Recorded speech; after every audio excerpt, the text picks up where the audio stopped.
लेकिन जनाब नींद के फवाइद भी हैं, ज्यादा सोने के नुकसान भी हैं। तो किसी को सोने के लिए आप कितने ही झंझोड़ दें, शौक कुछ लोग ऐसे होते हैं अलार्म पे अलार्म बजे जा रहा है, नहीं उठ के देते, दरवाजे पीटते रहते हैं घर वाले। मेरा बड़ा एक सिंपल सा कानून है। मैं अलार्म लगाता हूँ और उसको स्नूज़ पे छोड़ देता हूं। मेरे नाना अक्सर पानी फेंक दिया करते थे मेरे मामू पर उन्हें जगाने के लिए, तो ये तो मैंने अपनी आंखों से बचपन में देखा। कमाल है। तो अच्छा, मैं मोबाइल में अलार्म लगाता हूँ और उसके बाद ये है कि मैं लाजमी तौर पर हर 5 मिनट बाद उसको स्नूज़ पे कर देता हूँ। तो वो फिर ये मेरा फॉर्मूला होता है। एक वक्त ऐसा आता है कि जब मुझे लगता है कि अब ये नहीं बजेगा तो फिर मुझे उठना पड़ता है, वरना ये है कि मैं उठने से 1 घंटा पहले से ये अलार्म मेरे बजना शुरू होते हैं। तो हमारे साथ महरीन सुलेमान मौजूद हैं और वो स्लीप एक्सपर्ट हैं, डॉक्टर भी हैं। ये स्लीप एक्सपर्ट वाकईतन is there something like that? बिल्कुल। सो स्लीप मेडिसिन जो है वो एक प्रॉपर फील्ड है और इतना इम्पोर्टेंट है। द टॉपिक ऑफ स्लीप या स्लीप फॉर ह्यूमन बीइंग्स, इंसानों के लिए इतना जरूरी है कि मेडिसिन में पूरी एक फील्ड है जो इसको डेडिकेट की। अच्छा, आपने नींद पूरी की आज की?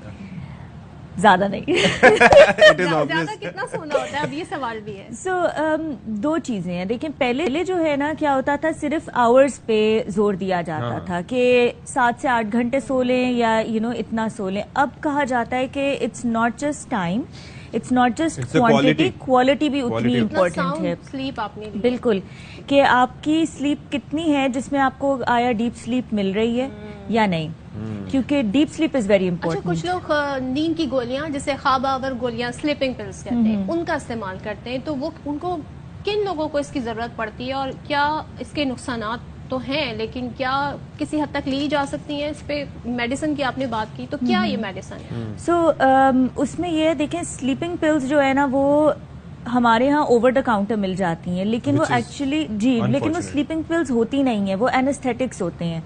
तो वो प्रॉपर हमें नींद नहीं दिलाती। नींद जो है ना वो होता है कि आप स्टेजेस में सोते हैं, N1 होती है, फिर N2 होती है, फिर आप अपनी आहिस्ता आहिस्ता डीप स्लीप में जाते हैं। वो एनेस्थेटिक्स होते हैं जो हल्का सा हुनूदगी कर देती हैं, लेकिन हमें कभी रिफ्रेशिंग स्लीप नहीं देती, जो प्रॉपरली हमारे सिस्टम के लिए जरूरी है, जिसमें हमारी सारे दिन, जिस तरह सेल फोन्स जो हैं हम यूज करते हैं, उसकी बैटरी ड्रेन हो जाती है, हम चार्जर से कनेक्ट करते हैं। नींद हमारे लिए वो है, इंसानों के लिए नींद वो है जो बैटरीज हमारी रिचार्ज करती हैं। हमारा जितना दिन भर में थकावट होती है या वेयर एंड टेयर होता है, उसको रिपेयर करना। अगर कोई स्टूडेंट है, उसने जो सारा दिन पढ़ाई की, या हमारी जो मेमोरीज बनती हैं, उन मेमोरीज की फाइल्स, हमारी जो सेव का बटन है ना, वो नींद क्लिक करती है कि जब हमें प्रॉपर स्लीप मिलती है तो हमारी मेमोरी कंसोलिडेट होती है, स्किन आपकी अच्छी फील करती है।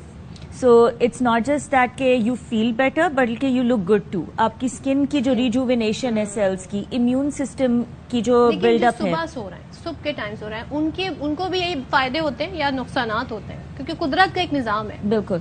सो हमारी बॉडीज ऐसी ट्यून्ड हैं कि हमारा जो है ना सर्केडियन रिदम जिसे हम कहते हैं, वो है कि सूरज निकलने से हमें उठना होता है और रात को जब सूरज सनसेट होता है तो उसके साथ हमें नींद जरूरी होती है। वो बायोलॉजिकल क्लॉक हमारे लिए बहुत इंपॉर्टेंट है। अच्छा। हाँ जी, उसमें क्योंकि हमारी स्लीप इस तरह से होती है कि डीप स्लीप आहिस्ता आहिस्ता जैसे जैसे रात बढ़ती जाती है, उसके टाइम ज्यादा होता जाता है, जितनी हमें मिल रही होती है हर साइकिल में। सो जो एक नॉर्मल निजाम है, दैट इज इम्पोर्टेंट। और एक चीज ये है कि वो कहा जाता है ना कि 3 से, अगर आप 10 बजे सो गए तो 3 से 4 या 5 बजे का टाइम जो होता है कोर स्लीप का होता है, और उसके अंदर आपकी आपका बॉडी का टेम्परेचर भी ऑप्टिमम होता है और ये सारी चीजें होती है। प्लस एक चीज मुझे समझाइएगा कि ये नॉन रेम, REM और रेम स्लीप, ये क्या होता है? रैपिड आई मूवमेंट, इसका क्या ताल्लुक है? तो हम जो है ना साइकिल्स में सोते हैं, ह्यूमन बींग्स की स्लीप साइकिल्स में होती है। ये नॉन रैपिड आई मूवमेंट और रैपिड आई मूवमेंट उसके हिस्से हैं। जब हम सोते हैं तो इनिशियली स्टेज 1 होती है। नॉन रेम के 3 पार्ट्स होते हैं। स्टेज 1 होती है, उसमें हमारी बिल्कुल हल्की सी आंख लगती है। स्टेज 2 होती है और स्टेज 3 में हम डीप स्लीप में जाना शुरू होते हैं। फिर हमारी रेम, जिसको रैपिड आई मूवमेंट स्लीप कहते हैं, वो शुरू हो जाती है। उसमें क्या होता है? वो सबसे ज्यादा जरूरी होती है। ख्वाब देख रहे होते हैं, हमारी आंखें एब्सोल्युटली ट्रू। उसमें हम ख्वाब भी देखते हैं। उसमें हमारी सबसे ज्यादा वेयर एंड टेयर रिपेयर होती है। उसमें हमारी जितनी भी मेमोरीज हैं वो कंसोलिडेट, यानी कि वो हमारी सेव होती हैं ब्रेन में। उसमें ये है कि हमारी इम्यूनिटी जो है वो सबसे ज्यादा स्ट्रांग होती है। फिर एक सिस्टम होता है ब्रेन का कि जिस तरह हमारी बॉडी में जो भी टॉक्सिन्स होते हैं वो हम रिलीज करते हैं, स्वेट के थ्रू करते हैं, डिफरेंट तरीकों से।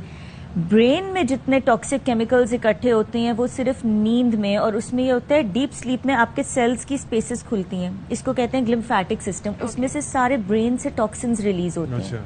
तो डिटॉक्स के लिए इतना जरूरी है नींद। मतलब दिस इज सो हेल्दी। बिल्कुल बिल्कुल। एज ग्रुप में भी डिफरेंस होना चाहिए कि बच्चों के लिए कितनी नींद हो, वो 9 घंटे 10 घंटे भी सो ले तो ठीक है, तो 18 घंटे भी बुजुर्ग अफराद कितना सोएं, तो ये कुछ ब्रैकेट बने हुए एज ग्रुप में होता है। हमारी नॉर्मल रिक्वायरमेंट जो है ना as per hour body needs, और वो चेंज होती है। बच्चों में ज्यादा होती है नींद, उसके बाद आहिस्ता आहिस्ता जो है एडोलेसेंस में फिर उससे कम होती है, फिर अडल्टहुड में उससे कम, और ओल्ड एज में ना नींद कम हो जाती है। So when they come to you and they say कि हमारी नींद कम हो गई, उनकी रिक्वायरमेंट भी कम हो रही होती है एज के साथ। ग्रोइंग बच्चों में जिस तरह नींद बहुत ज़रूरी होती है, क्योंकि उसमें आपकी बोन्स ग्रो कर रही होती हैं, आपकी जो है ग्रोथ स्पर्ट आती है, ब्रेन के डिफरेंट पार्ट्स ग्रो कर रहे होते हैं। सो एज के साथ साथ नींद भी कम होती जाती है हमारी।